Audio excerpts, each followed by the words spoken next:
ఇంతకుముందు పాఠంలో మన పాశ్చాత్యులు తెలిపినటువంటి కావ్య నిర్వచనాల గురించి తెలుసుకున్నాము. ఇప్పుడు పాశ్చాత్యులు ఇంతకుముందు మన ప్రాచీనుల కావ్య నిర్వచనాల గురించి తెలుసుకున్నాము. ఇప్పుడు పాశ్చాత్యులు చెప్పినటువంటి కావ్య నిర్వచనాల గురించి తెలుసుకుందాం.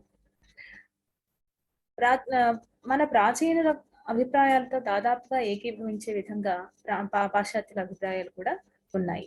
అయితే ఇంతకుముందు చెప్పుకున్నట్టుగానే అక్కడ కావ్యము అనేది లేదు, కేవలం కవిత్వం అనేది. వాళ్ళకు మొదటి నుంచి ఆత్మాశ్రయ రీతిలో వచ్చినటువంటి కవిత్వము అనేది ఉంది తప్ప పెద్ద పెద్ద కావ్యాలుగా కొన్ని ఉన్నప్పటికీ దాదాపుగా ఇలియడ్, ఒడిస్సీ లాంటివి పెద్ద పెద్ద కావ్యాలుగా చెప్పొచ్చు.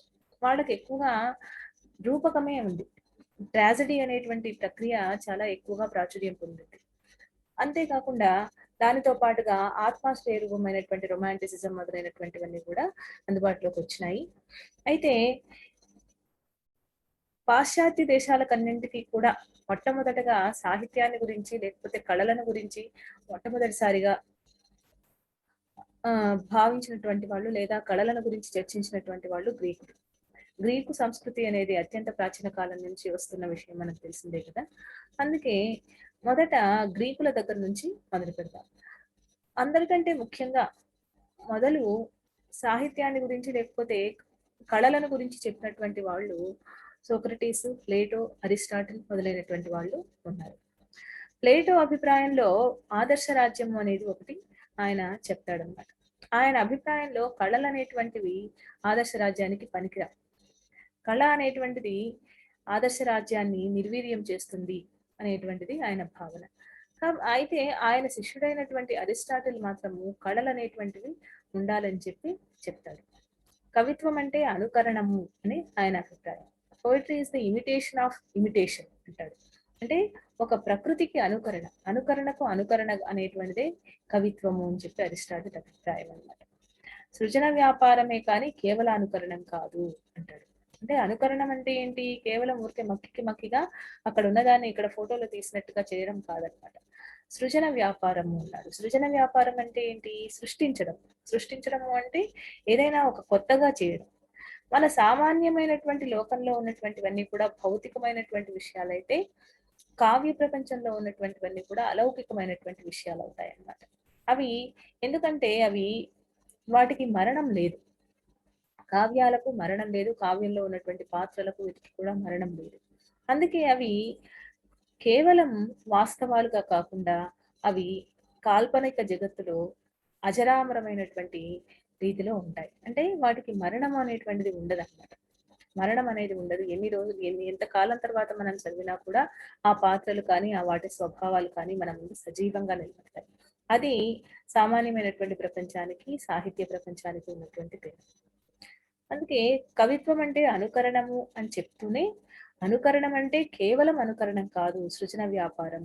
అంటే ఇట్లా పలానా వాళ్ళు ఉన్నారు, వాళ్ళ గురించి ఇది, వాళ్ళ సంగతి ఇది, వాళ్ళ కథ ఇది అని చెప్పడం కాకుండా ఒక కవితాత్మకమైనటువంటి రీతిలో, కళాత్మకమైనటువంటి రీతిలో వాటిని ఆ పాత్రలను సజీవంగా చేస్తూ ఎప్పటికీ బ్రతికి ఉండేటట్టుగా చిరంజీవులుగా చేస్తూ చేసేటువంటి ఒక వ్యాపారం, ఒక కళ అనేటువంటిది సాహిత్యం లేదంటే కవిత్వం.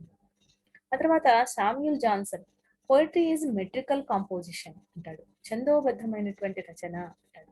కవిత్వము అనేటువంటిది ఛందోబద్ధమైన రచన. సామాన్యంగానే ప్రకృతిలో ఒక లయాత్మకత అనేది ఉంది అని మనం చెప్పుకుంటాం.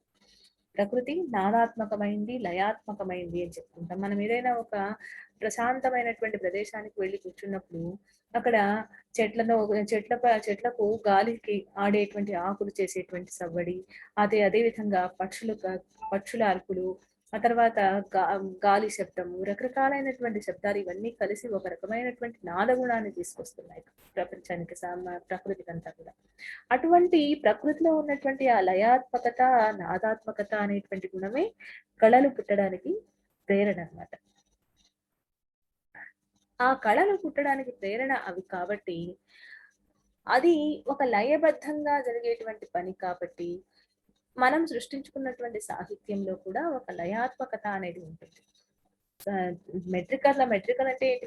మెట్రిక్ అంటే ఏంటి? ఛందస్సు అంటే ఏంటి?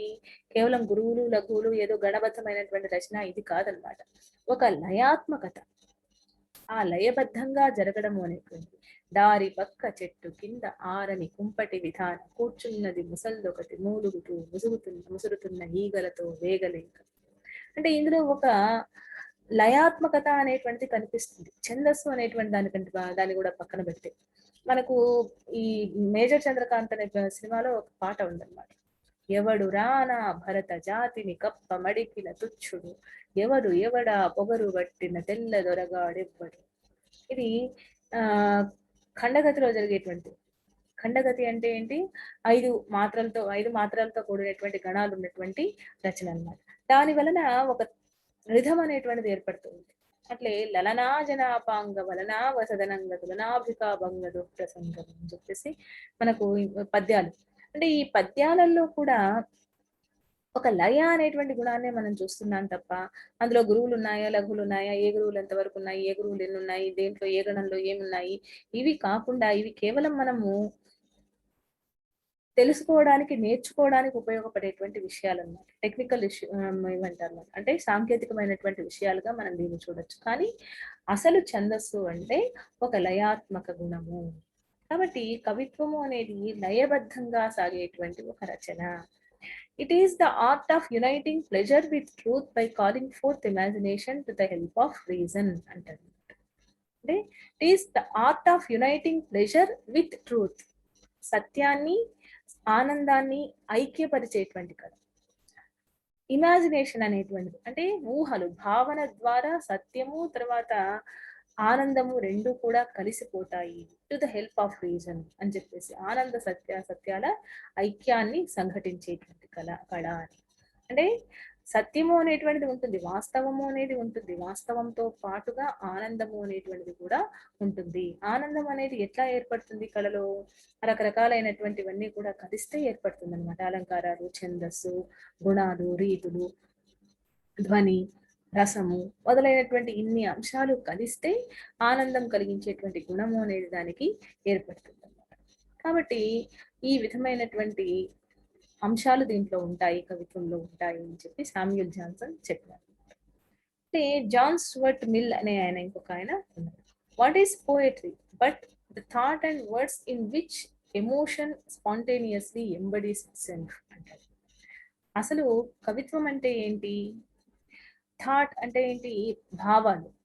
Words in which emotion spontaneously embodies itself. Emotions అంటే ఏంటి? ఆవేశం అన్నమాట. భావోద్వేగాలు అనేటువంటివి వాటిని ఒకదాని వెంబడి ఒకటి వస్తూ ఉంటాయి. నిజానికి ఒక కవితను రాయాలన్నా లేదంటే ఒక కావ్యాన్ని రచించాలన్నా అందులో ఒక ఆవేశం అనేటువంటిది అవసరం అన్నమాట. కవి అనేవాడికి ఏదైనా ఒక సన్నివేశాన్ని చూస్తాడు. ఆ సన్నివేశాన్ని చూసినప్పుడు సామాన్యులైతే మర్చిపోతారు తప్ప ఒక కవి లేకపోతే కళాకారుడు అనేవాడు ఏం చేస్తాడు? ఆ దాన్ని తనకు వచ్చినటువంటి కళ రూపంలో దాన్ని ప్రతిబింబింపచేస్తాడు. అంటే ఏదైనా చెప్పాలి, ఏదో చెప్పాలి అనుకున్నప్పుడు దానికి తగినటువంటి భావాలు అనేటువంటివి, భావ సంచలనం అనేటువంటిది అతని మనసులో జరుగుతూ ఉంటుంది. ఆ మనసులో జరుగుతున్నటువంటి ఆ భావ సంచలనానికి అక్షర రూపం అనేటువంటిది ఏర్పడుతుంది అన్నమాట. ఆ అక్షర రూపం ఏర్పడడం అనేటువంటిది ఆ మనసు, ఆలోచన, బుద్ధి ఇవన్నీ కూడా కలిసి మనకు స్పాంటేనియస్లీ అంటే ఏంటి? అప్పటికప్పుడే వచ్చేస్తుంది. అంతేగాని దాని గురించి ఆలోచించి మనమంతా ఒక కాగితం పైన రాసి పెట్టుకొని ఒకసారి రాసుకున్న దాన్ని 10 సార్లు దిద్ది ఇట్లా కాకుండా అది స్వచ్ఛందంగా అప్పటికప్పుడు వచ్చేటువంటి భావోద్వేగాలు, ఆలోచనలతో ఏర్పడేటువంటి ఒక సన్నివేశం, ఏర్పడేటువంటి ఒక రచన అనేది కవిత్వము అని చెప్తాడు అన్నమాట. అంటే థాట్స్ అండ్ వర్డ్స్, ఆలోచనలు పదాలుగా మారుతాయి, ఆలోచనలు పదాల రూపానికి వస్తాయి అన్నమాట. ఆ పదాల రూపానికి వచ్చినటువంటి ఆలోచనల్లో ఏముంటుంది? భావోద్వేగాలు ఉంటాయి. ఆ భావోద్వేగాలు ఎట్లా ఉంటాయి? స్వచ్ఛందంగా అప్పటికప్పుడే వచ్చినట్టుగా ఉంటాయి అన్నమాట. కాబట్టి ఇవన్నీ కలిసిందే కవిత్వము అని చెప్పేసి చెప్తాడన్నమాట. ఆ భావావేశము అనేటువంటిది సహజంగా శబ్ద రూపంలో వస్తే ఎట్లా ఉంటుందో అదే కవిత్వము. తర్వాత విలియం వర్డ్స్వర్త్ అని ఇంకొక కవి ఉన్నాడు. ఆయన for all good poetry is the spontaneous overflow of powerful feelings అంటారు. మంచి కవిత్వము అంటే ఏంటి అసలు అంటే spontaneous overflow of powerful feelings, శక్తివంతమైనటువంటి భావాల స్వచ్ఛందమైనటువంటి విజృంభణ కవిత్వము అంటారు. శక్తివంతమైన భావాలు అంటే ఏంటి? మామూలుగా ఇప్పుడు మనం ఏం చేస్తాము, ఒక ఏదైనా ఒక పాత్రలో నీళ్లు పోస్తాం. నీళ్లు పోసి మరిగించి మరిగించి మరిగించి చేస్తే ఏమవుతుంది, అందులో నుంచి ఆవిరి బయటకు వస్తుంది. ఒకవేళ మనం ఏదైనా ఒక మూతను అడ్డంగా పెట్టినామనుకోండి, ఆ మూతను అడ్డంగా పెట్టినప్పుడు అది ఏం చేస్తుంది, ఆవిరి ఏం చేస్తుంది, దాన్ని పక్కకు తోస్తూ ఉంటుంది, బయటికి రావడానికి పక్కకు తోస్తూ ఉంటుంది అనమాట. చాలా ఎక్కువగా శక్తి ఎక్కువైనప్పుడు దాన్ని పక్కకు పడేస్తుంది. ఆ విధంగా శక్తివంతమైనటువంటి భావాలు, ఆ మనసులో ఏదో చెప్పాలి చెప్పాలి అనేటువంటి తపన ఎక్కువైనప్పుడు ఆ భావాలన్నీ కూడా ఏమవుతాయంట, స్వచ్ఛందంగా ఎంతో శక్తితో బయటకు వచ్చేస్తాయి అన్నమాట. ఎట్లాగైతే ఒక లావా ఉంటుంది, అగ్నిపర్వతం ఉంటుంది. ఆ అగ్నిపర్వతం బద్దలైనప్పుడు లావా అనేది చాలా వేగంగా పైకి ఎగురుతుంది అన్నమాట. ఆ విధమైనటువంటి ఆవేశము అనేది, లోపల ఏదో చెప్పాలి అనేటువంటి తపన ఉంటుంది. ఆ తపన అనేటువంటిది ఎక్కువైనప్పుడు ఆ ఆవేశం అంతా కూడా అంత శక్తివంతమైనటువంటి తీరులో అక్షరాల రూపం దాల్చి బయటికి వస్తుంది అని ఈయన చెప్తాడు అనమాట. కాబట్టి కవిత్వము అనేటువంటిది ఆవేశంతో వచ్చేటువంటి భావాల స్వరూపము అని చెప్తారు. అంతేకాకుండా poetry is the emotion recollected in Tranquility అంటారు. ఉత్తమమైనటువంటి కవిత్వం ఎప్పుడూ కూడా శక్తివంతమైనటువంటి అనుభూతులతో నిండి ఉంటుంది. అవి ఎప్పుడు కూడా పొంగి బయటికి వస్తూ ఉంటాయి. అంటే శక్తివంతమైన అనుభూతులు అంటే ఏమర్థము, ఏదైనా ఒక సన్నివేశాన్ని చూస్తాడు, ప్రకృతిలో ఒక సుందరమైనటువంటి దృశ్యాన్ని చూస్తాడు. ఆ దృశ్యాన్ని చూసినప్పుడు దాని గురించే భావిస్తూ భావిస్తూ భావిస్తూ ఉన్నప్పుడు దాని గురించి ఏదో చెప్పాలి, దాన్ని వర్ణించాలి, బాగా చెప్పాలి అనేటువంటి ఒక తపన, ఆ అనుభూతులన్నీ కూడా కలిసి ఎంతో శక్తివంతమైనటువంటి భావాలన్నింటినీ కూడా ఏర్పరిస్తే ఆ భావాలన్నీ కూడా అక్షర రూపం పొంది ఎంతో ఆవేశంతో బయటికి వస్తాయి. అది కవిత్వము.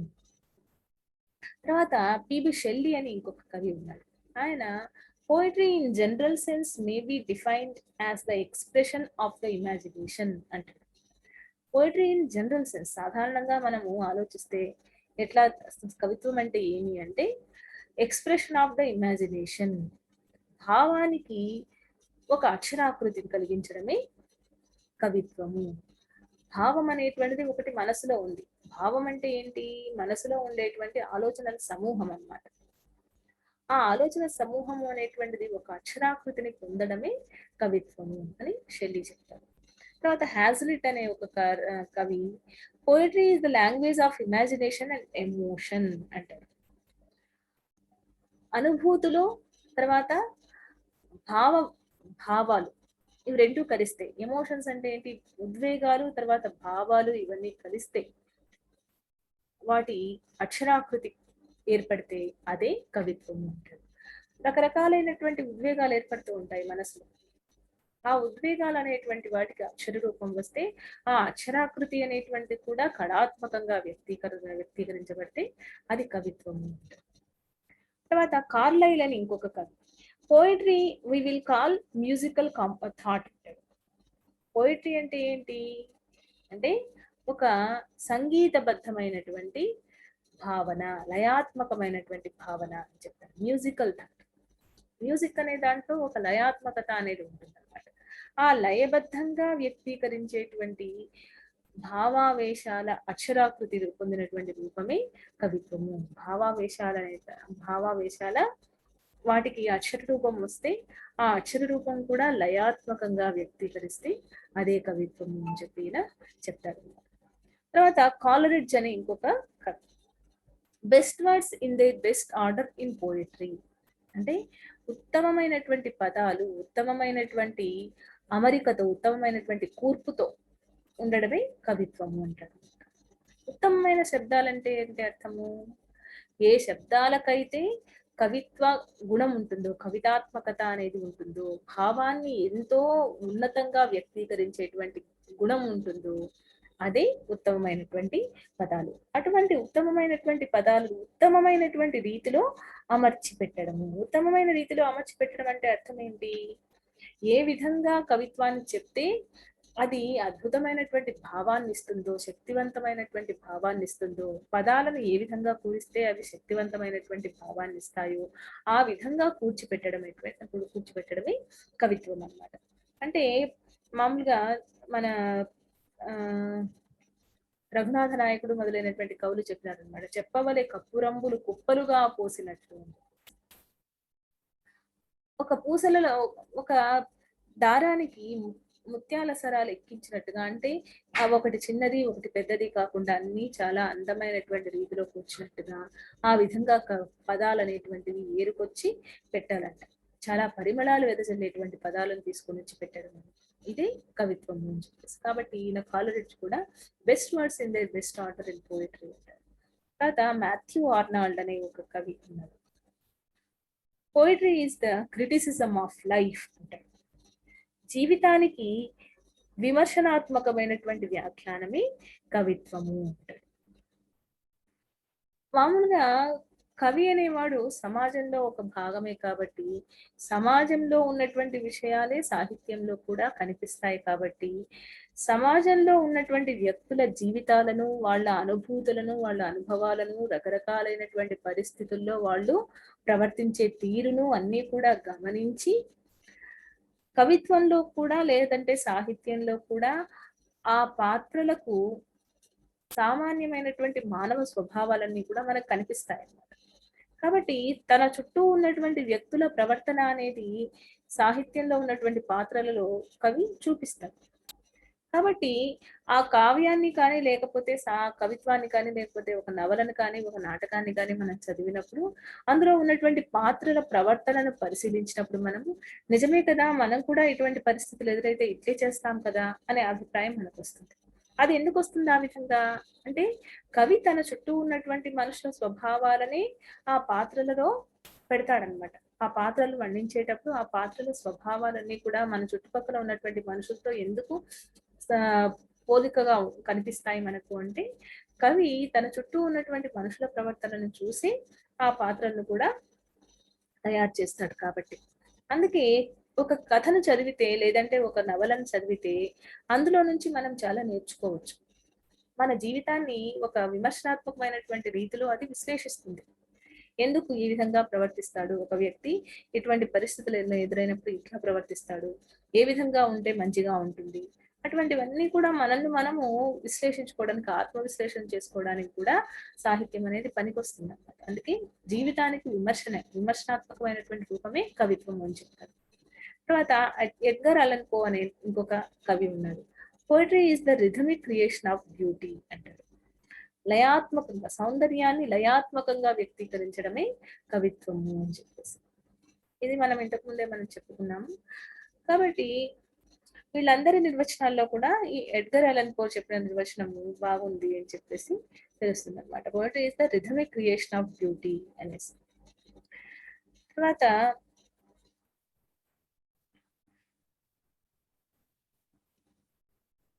ఇంకా మన తెలుగు వాళ్ళు ఏ విధంగా చెప్పినారు.